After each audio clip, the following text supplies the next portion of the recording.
So he's another guy. I mean, people understand who Kyrie Irving is based on his first round performance, but you want to see him, do it against guys like Derrick Rose. You want to see that matchup, just like we're getting to see that Jimmy Butler LeBron matchup. Like LeBron's not shooting very well. Like he's trying his best to impose his will, but Jimmy Butler's doing a wonderful job against LeBron James. He absolutely is, man, and that's a credit to both guys.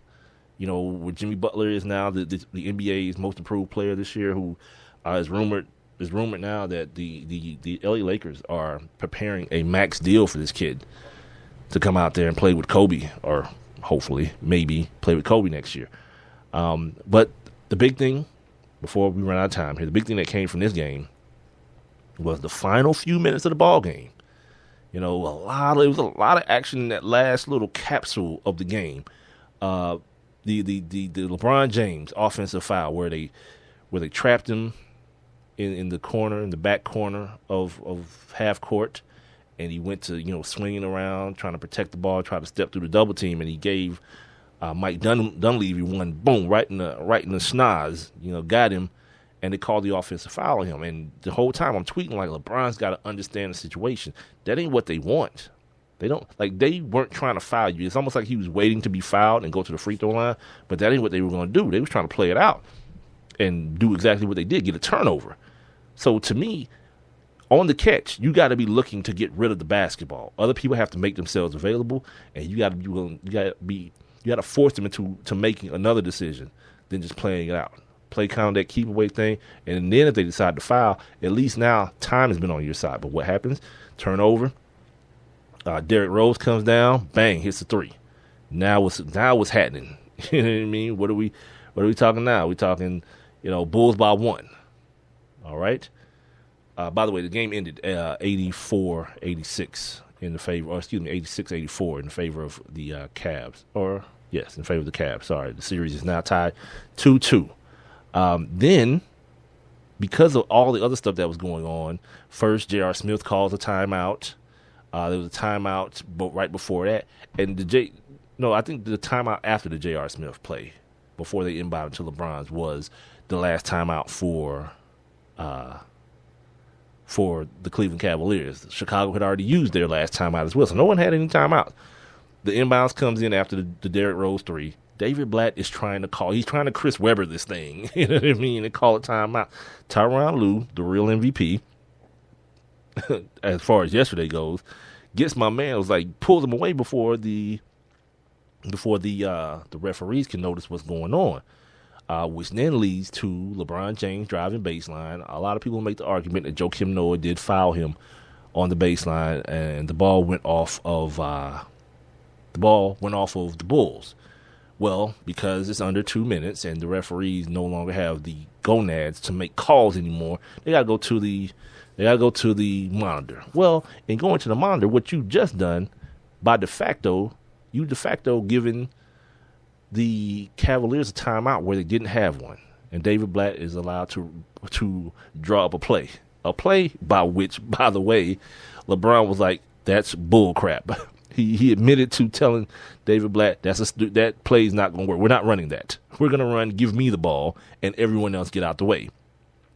J.R. Smith went as far as to call it dumb because he's J.R. Smith, and that's what happens. Now, there was a big hoopla made about that whole review situation. I've been saying that for a while. It's like, no, what should happen is that the player should have to line up as though the same way they would for a jump ball. They should have to line, or even do it like free throws, just with no one on the free throw line. Something that doesn't allow someone to bring out their whiteboard and draw up a play when all that's being done is the confirmation of possession and where the clock is. So the clock is set to 1 point whatever seconds, right? Ball comes in, LeBron catches the ball behind the 3-point line in rhythm, elevates, knocks down a three. Another game winner. Everyone gets a buzzer beater this weekend. And, well, not everyone, and we'll talk about that here, who didn't get one in the next game. But it was so funny, just all the things that transpired in the in the waning moments of this game. I immediately had the thought, man, could David Blatt could he win a NBA championship and get fired? Like, could that really happen? And maybe LeBron thought about that a little bit too, because he defended Blatt today, and he said that he's only getting the amount of flack that he's getting because he's coaching me, is paraphrasingly what LeBron said. And that's true. That's a tough position to be in, man, because we all know that this wasn't the team that David Blatt thought he was going to have. Kevin Love, Iman Shumpert, J.R. Smith, and LeBron James. You didn't think you were going to have that. And then you did, and it's like, oh, everyone's looking at you like Barry Switzer. Don't F this up. You know what I mean? It's here for you. You just don't wreck the car. All right. And then, in the post game, the awkward ESPN reporter asking LeBron James about Kyrie Irving not having any assists because apparently early in the season he told Kyrie that he can have 1 or 2 assists, but he don't want to see him with no assists no more. Well, he just had no assists in this ball game. And so the question was right on point, obviously, but it was just so uncomfortable because Kyrie is sitting right beside him, and he's looking like, man, damn, they right.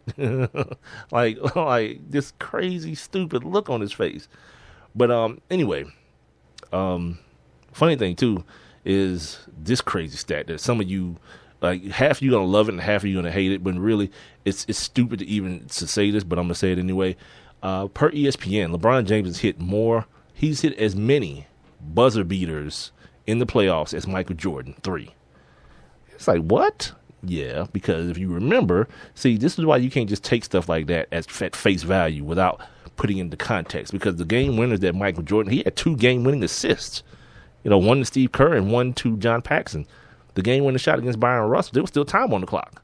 You know what I mean? So it was inevitably a game winner, but it wasn't the buzzer beater, that everyone says that shows that you have the clutch gene, because the idiots who are listening to this also listen to another idiot in Skip Bayless. Got to stop doing that to yourself immediately. Stop that. I'll implore anybody, unfollow that dude immediately as soon as you possibly can, because like stupidity is definitely contagious. Oh, I haven't done on this day yet. Let me get this Clippers thing out of the way real quick so I can hopefully rush through on this day.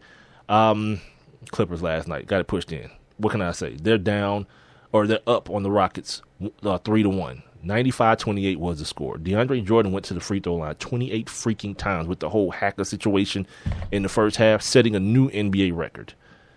The Clippers as a whole shot 44 free throws, 63 for the entire game. See, here's the problem with the whole DeAndre Jordan, with the hack or whatever. It does a couple things. First, you get guys in foul trouble. Dwight Howard's in foul trouble last night. He ended up fouling out the game and getting ejected for being so frustrated, based on the score, I'm telling you. And the fact that Lob City was in full freaking effect. The other thing it does, it puts your team in the bonus. So any foul, even not in the act of shooting, they're going to the free throw line. You're giving up free points again then. I talked to you guys about Austin Rivers last week. Remember I said the good thing that could possibly come out of Austin Rivers starting for Chris Paul? But when Chris Paul gets back, you get an additional infusion off of the bench along with Jamal Crawford and Big Baby. Big Baby defensively, Jamal Crawford more offensively. But then you got a guy in the coach's son, Austin Rivers, who can come in and give you some additional offensive punch, and he has done it. And these dudes are about to find themselves in the NBA final, the NBA Western Conference Finals, and this chapter to the book of Chris Paul, man, is getting written. The courageous performance after pulling the hamstring against what people call the defending champions. There are no defending champions in team sports, but whatever. The San Antonio Spurs is going to all go. Is all gonna add to his legacy, and it's gonna take away from the other side of the legacy. That, man, it'd be good if Chris Paul could just advance past the first round every now and then. Well, okay, NBA Western Conference Finals, here I come, because there's nothing that Rockets team has shown me that in the least little bitty bit is gonna give me any type of confidence that they're gonna do anything more than shrivel up and die. Best player in the playoffs so far, Blake Griffin, is still playing for the Clippers as well. So there's that. Oh, God, we're doing this so late today. We usually do it in the first half of the first hour. Now we're doing it in the last 5 minutes of the last hour on a Monday because of all of the Deflategate stuff. But this is our look back in the day in sports, telling you about things that happened on this day. It's the Sports Kings. On this day. All right, on this day. Now, we got about 4 minutes, so I'm going to go through this pretty quickly. And on this day in 1892, African-American jockey Alonzo Clayton, at age 15, became the youngest rider to win the Kentucky Derby when he guided Azra to victory in the 18th running of the Derby. I always tell you guys, look up jockey syndrome. Look that up. You'll find out a little bit about, some of the stuff that's going on today in sports. On this day in 1946, Boston Braves Field hosted its first night game. The Giants actually beat the Braves 5-1. On this day in 1949, the Chicago White Sox beat the Boston Red Sox 12-8. The White Sox scored in every inning. On this day in 1959, Yogi Berra of the New York Yankees ended his streak of 148 errorless games. On this day in 1972, the San Francisco Giants traded Willie Mays to the Mets for right-hander Charlie Williams and $50,000 in cash. On this day in 1977, Ted Turner, yes, that Ted Turner, he managed an Atlanta Braves game. On this day in 1983, President Reagan signed a proclamation making May National Amateur Baseball Month. Oh, so happy National Amateur Baseball Month, everybody. On this day in 1985, in Bradford, England, 56 people died when a fire engulfed the main grandstand at Bradford Soccer Stadium. Over 200 people were injured. Wow. On this day in 1996, Al Leiter, he threw the first no-hitter in Florida Marlins history. On this day in 2003, Rafael Palmeiro, with the wagging finger of the Texas Rangers, hit his 500th career home run to become only the 19th player in baseball history to reach that mark. He will not see the halls of the Hall of Fame either. On this day in 2011, former NBA player Robert Tractor Traylor was found dead in his Puerto Rican apartment. He was only 34 years old. And we remember what Robert Tractor Traylor was most famous for. He was actually traded. The Bucks actually traded Dirk Nowitzki, one of the greatest big man shooters to ever play the game. They traded him to Dallas for one Robert Tractor Traylor. And the rest, as they say, ladies and gentlemen, is history. Also on this day, in 2015, Tom Brady was suspended for 4 games for his role in the New England Patriots underinflated football scandal, a.k.a. Deflategate. We got a couple of minutes left here. Once again, my name is Big Mike.